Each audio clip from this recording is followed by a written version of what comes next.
And we are live and we are back. Let's go. I'm Cory, your host, one half of the Cory and FinallyFit podcast. I'm back like I never left with another installment of Wealth Wednesdays here on the Cory and FinallyFit podcast. We discuss health and wealth, finance and fitness, and everything in between. We want to make sure you save more and say less and keep making better your best. Yes, yes. However, my co-host Jordan went on paternity leave. We start these Wealth Wednesdays where I get straight to the financial information, no filler in between. And I know y'all see the topic of today's video, which already ended what it was going to be, and I called what it was going to be about. Black Friday. People say they don't have money, inflation, all these different things. However, all-time record. Last year was an all-time record, and now we have another all-time record. Last year, inflation was actually crazy high. I think this year is going to be around a little over 3%. I think last year was around 9%. But people saying they're still struggling financially. Groceries are still expensive. All I hear is inflation, inflation, inflation, inflation. However, when it comes to Black Friday / Cyber Monday, everybody was able to find money to spend. And I've been talking about a new name for Wealth Wednesday, so I don't pigeonhole myself into dropping on Wednesdays, even though sometimes I drop on days that aren't Wednesdays due to scheduling. But I think, I'm not going to tell y'all, you're just going to wait till it comes out, but I think I found something that is, I know it's better because it's not about a particular day, but, it still has the money finances part involved into it, like wealth. So that will likely be coming. I might do it for the how to win in 2024, where I do all the updates for like the tax brackets and things like that. That might be the episode I do that for. But I think I got a new name, so that'll be coming sooner rather than later. But before I get started, make sure you hit that like button, share, and subscribe. Make sure you comment as well, because I added the comment part on here. So comment, like, share, and subscribe, and leave those rating reviews on the podcast platforms as well. My information, as well as my co-host Jordan information, can be found in the show notes. And like I said, one day it will be a pinned comment at the top of the YouTube video. One day I will get there, just like one day we'll have guests on the episode. One day is one day, and it's not yesterday or today or tomorrow, but it will be one day. My co-host Jordan is Stop Stalling J on his socials. Then his business page is FinallyFit.live, where you can go to his website and sign up for the 5:30 a.m. Eastern Standard Time, Monday and Wednesday virtual training sessions. And then for financial coaching, I'm silent_Cory. You can reach out to me or send me an email as well. Like I said, all the information is in the description on YouTube. All right. Student loans, still an update. Let me add something here for car payments so I don't forget what the monthly car payment is. That might be something I check in at the end of the month, because I'm pretty sure it's still not updated. Average car payment, still not updated yet, still saying $729. And student loans, nothing crazy yet, so we're still waiting. But what I do know is that people didn't have money. as we get started for episode, everybody said they didn't have money for their student loan payments start back up, but y'all sure as hell found money for Black Friday shopping. All right. So right before we get into it, y'all know, don't sue me, sue your mama. This is for entertainment purposes only. Myself nor Jordan are finance or fitness professionals. Please do your own research and seek a professional before taking any action. All right, here we go. Let's get started. And we're going to, it's not Old Faithful. We're going to Faithful CNBC. All right, Black Friday. Weekend shop and turnout soars to a record. Okay, so another record. Last year was a record. This year is a record. As consumers seek bargains. See, if I was really good at chopping things up, which I would need to get better at, I would have had last year's episode and been like, hey, look what y'all did last year. And then now we topped it. This is again by Melissa Repko. All right, shop and turnout across websites. So I guess, I don't know if they're including, because Cyber Monday is obviously on Monday, but this is saying Black Friday. So I don't know if they're saying websites here. That means Cyber Monday. But across websites and stores hit an all-time high of 200.4 million over the 5-day weekend from Thanksgiving this is through Cyber Monday, according to a survey by the National Retail Federation. I told you I do not read these articles ahead of time, and that kind of just signals it right there. Shoppers shelled out an average of $321.41. Hold on. Let's do the average student loan payment. What's the average student loan payment? This is what I'm talking about. Average student loan payment is about $280 for a bachelor's and $210. Okay, associate's degree. For master's degree is $585. So, in between there. But look, if you got a bachelor's, that $321, you could have made that payment. So again, people making their decisions. It's about your money mindset, man. I got to change your mindset when it comes to finances. All right. Holiday related purchases over the weekend. That's roughly in line with last year. Okay. So they spent about the same amount as last year. but I guess more people spent money. Strong turnout comes as shoppers bargain hunt and retailers strike a more cautious tone because everybody. I don't know if y'all saw the video. I don't know if it was a TikTok. It's hard to know where these videos originate, but this lady was in, I think she was with her husband. They were in Target and she was pulling out all of the prices that they had, and it would say, Black Friday, and she would pull that out, and you would just see the exact same sale they had previously. So they had the exact same sale. They just put, Black Friday on it and said, hey, we're having a Black Friday sale, but it was the same sale they had before Black Friday. So, all right, but look at this. This is at Vivo. I don't know what that's at. Up to 90% off. That's crazy. Just give it away. All right, shoppers kicked off the holiday season with a bang. Okay, record 200 million people. All right, the turnout marks an all-time high since the major trade group and Prosper Insights Analytics began tracking total in-store and online traffic in 2017 to top last year's figure of 196.7 million shoppers, and NRS forecast for about 182 million people during the 5-day weekend. Dang, that's almost 20 million more people than what was projected. So and again, likely might be due to inflation. At least everybody complained about inflation, but the project last year was 196 million, and the projection for this year was 182. So they projected a decrease, but this is America. Come over here, according to Full Effect. I told you it was going to be another record. Americans don't care, man. They don't. One thing Americans going to do is go into debt. All right, go into debt and eat.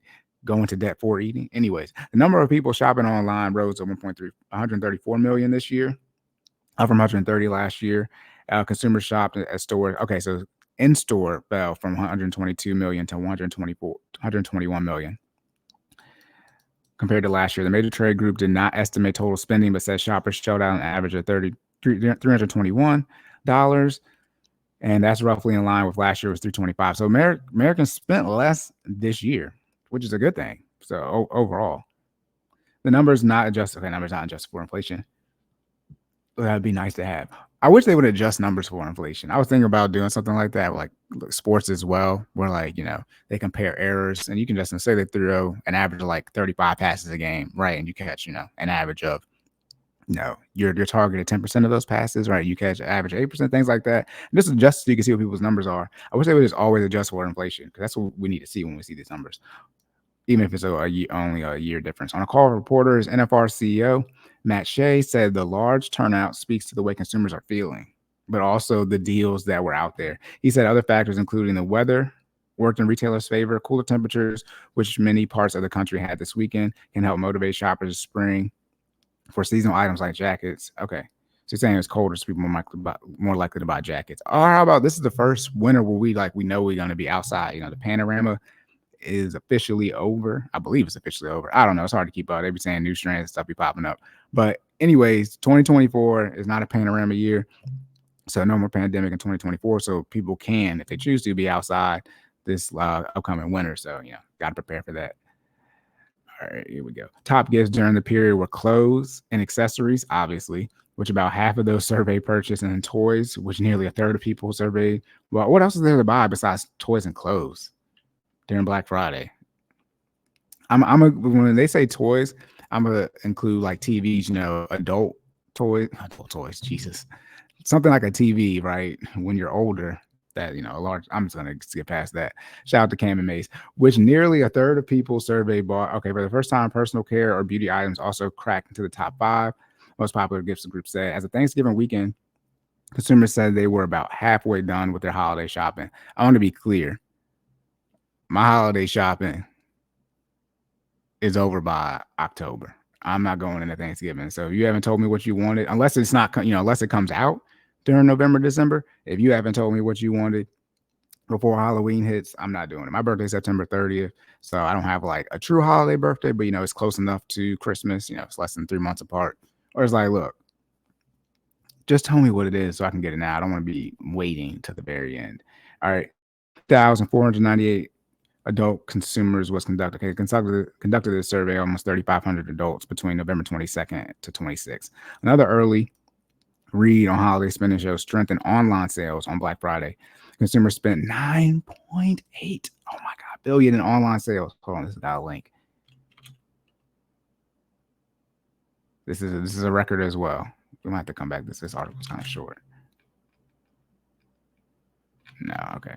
That's crazy. 9.8 billion US online sales according to Adobe, up 7.5% from a year ago. Cyber Monday topped that as e-commerce spending in the US totaled 12.4 billion, up 9.6. There we go. These are the numbers I was looking for. It's not the article I was looking for, but it linked to it. So last year spending, or this year spending, is up 7.5% on Black Friday and 9.6% on Cyber Monday. So when people are saying they don't have money, where did this money come from? And when people complain about the debt that the US has, what are we at, 33 trillion, something crazy.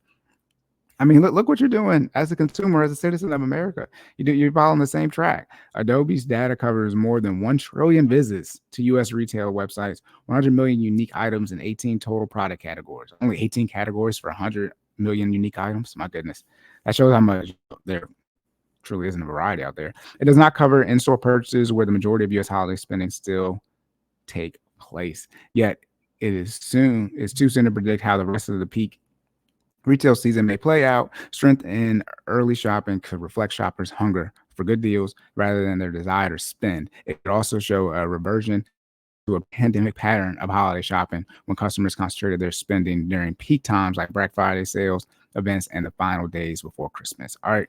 Retailers struck a cautious note about the season when reporting earnings earlier this month. Some companies, including Walmart, say discretionary spending remains weak, but has picked up during promotional events.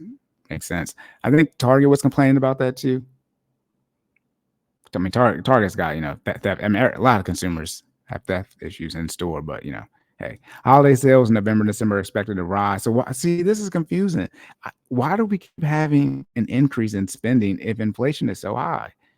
Now, if you want to say increase in spending is due to stuff costing, goods costing more, true, even though inflation isn't calculated based off of, I would say, maybe any, if not most of these goods. But if people have less money and then the student loans started back up, why are we? I mean, we see almost a 10% increase between the Black Friday and the Cyber Monday. All right, where we at? Right here. Black Friday is 7.5% compared to last year, and Cyber Monday is 9.6. I mean, that's insane. Here we're at. Year over year. Okay, so we had 3 to 4% increase it's expected for November and December this year, and between 957 billion and 966 billion, according to the NRF. That's slower growth than during the pandemic, but roughly in the line with the same sales increases before COVID. And that's when you need to start talking about the pandemic. Just needs to be not thrown away, but those numbers, clearly have an asterisk next to them. Or should I say a jab? Anyways, NFR Shea says this holiday season may look or even disappointing because of comparisons with the pandemic spending boom. There's no question that there's been some moderation and deceleration in consumption relative to the last 36 months, he said. Shea referred to the end of stimulus checks and the return of higher spending on services. But he added there's a difference between moderation and bleak sales. Look, it's very simple. Prices have gone up. People are saying wages aren't keeping up with everything you see. I'm gonna say most, but a lot of the topics we've covered is people saying they don't have enough money. However, when it comes to Black Friday, people, for whatever reason, they tend to have enough money. I knew today was going to be a quick episode. Now we're going to look at this one real quick. Black Friday shoppers spent a record, 9.8 billion in U.S. online sales, up to 7.5% last year. This is by Rebecca Picciotto. Oh, before I skip, let me go back. Again, Black Friday weekend, the last article I just read. Black Friday weekend shopping turnout soars to a record as consumers seek bargains, again by Melissa Repko. All right, here we go. As far as some insight onto the actual numbers. Are the spending bump reflects consumers looking to take advantage of big deal days and finding it easier to compare discounts online after Cyber Monday sales will likely taper off through the rest of the holiday season as retailers trim discounts. Okay, we see the increase. Then it's done by Adobe Analytics as far as this data. Okay, they're saying consumers have been more strategic over the past year. Why don't they just be strategic and not shop? Why doesn't that make sense? Okay, spending spike reflects the consumer is more willing to spend than in 2022. Cool, when gas and food prices were painfully high. I thought, no, wait. Yes, last year inflation was high, but I thought everybody was complaining about the inflation this year. Or is the inflation they're complaining about this year the fact that what they were in 2022? Our impulse purchases may have played a role in Black Friday. Really, anybody could have told you that. Growth since 5.3 billion of online sales came from mobile shopping. Okay, shoppers are price sensitive. They're not price sensitive. They want to spend all this damn money. Best selling categories, electronics. That's all I was talking about when I said adult toys. When I was saying it, that's what I meant, like electronics, smartwatches, TVs, as I was saying, along with toys and gaming, right? That's all, all the same general category electronics now. Toys, electronics. Adobe gathers his data, to analyze, 1 trillion in business we talked about, 18 categories, 100 million different unique items. MasterCard's analysis of this year's Black Friday sales found that in-store sales rose just over 1% versus online sales, which grew over 8% compared to last year. Oh my goodness. Consumers are more in the driver's seat when they're online shopping. True. Okay, just looking at this. Okay, here we go. Retailers are aware of the deal hunting consumers and want to capture as many of them as possible. Companies like Best Buy, I thought Best Buy was going out of business, and Lowe's have both announced higher discounting levels. Other retailers, oh, dang it. God dang ads. My bad, y'all. Okay, and Lowe's, other retailers like Target and Ulta Beauty have rolled out pop-up promotions that offer 24-hour discounts on certain brand items. All right. Black Friday kept the momentum going from the day before on Thanksgiving, when online sales totaled about 5.6 billion. Okay, we talked about that. Is that it? Okay, cool. Adobe expects the spending strength to hold over the weekend and through Cyber Monday. The report forecasts that online spending will be $10 billion and a record $12 billion on Cyber Monday. Okay, this might be this is November 25th. Okay, this article is older than the last one. That makes sense why it didn't come up first. So this article was right. It was right about the $12 billion that was spent in the other article. All right, y'all. That's it. Locked and loaded. End of the episode. Look, we keep hearing that people don't have money, but when it comes to this time of year, isn't there money? Right? Shout out to the debt totals. But this is where it comes into how you're handling your finances. If you're struggling financially and then inflation is destroying you, you're not getting a raise or make enough money at your job, however you want to look at it. Then on top of that, you have student loans, didn't pay it down. All these different things that are stacking up against you from a financial standpoint that are not in your favor, stacking up against you is the same thing. And then all of a sudden, when it comes to Black Friday, you're able to find the money. It just gets confusing. Why my butt came undone? I guess my neck is too fat. But this is where it gets confusing. And when people complain, I just say, hey, this is why I say pull up your Mint. And as I wrap up, shout out to Mint. I didn't say this on here, but for those that use Mint, which is owned by N/TurboTax, Mint is going away at the beginning of next year. So you got to find a new app for that. So I guess I'm going to still say pull up your Mint. It's going to be a classic, but hey, neither here nor there, no control. But yes, Black Friday shopping again, as we close out, and Cyber Monday sales. If you budget ahead of time, that's cool. But as we know, most people in America are not budgeting, let alone budgeting ahead of time for holiday season, even though we know when it comes up. Look, Thanksgiving / Black Friday, Cyber Monday, Christmas, Halloween, the holidays are the same time every year. Okay, not the same day of the week, but the same, time of the year. All right. This is your lock and loaded end of this. So make sure you comment, like, share, and subscribe. Those reviews, podcast platforms as well. Shout out to the YouTube algorithm. Again, my coach Jordan can be found at Stop Stalling J on social. The website is FinallyFit.live, where you can sign up for the game each training sessions and from sidelines. So on the socials, oh dang, what's that? Those on my TV. I'm still here. All right. And you can reach out to me for the financial coaching information and send me an email, DM me, whatever it is. All right. Again, y'all, the new title, these probably will not be Wealth Wednesdays 24 because I got to figure something else out. But it's still going to be the exact same content. I'm going to figure out, how to share the screen so I can start doing videos now and reacting to more live content instead of articles. I'm not going to say the guests are going to show up next year, but I'm going to work on the guests showing up next year now that we can do this all virtually. That was the goal. All right. But that's it, y'all. Again, remember to save more and say less. Keep making better your best. And I'll catch y'all in the next one.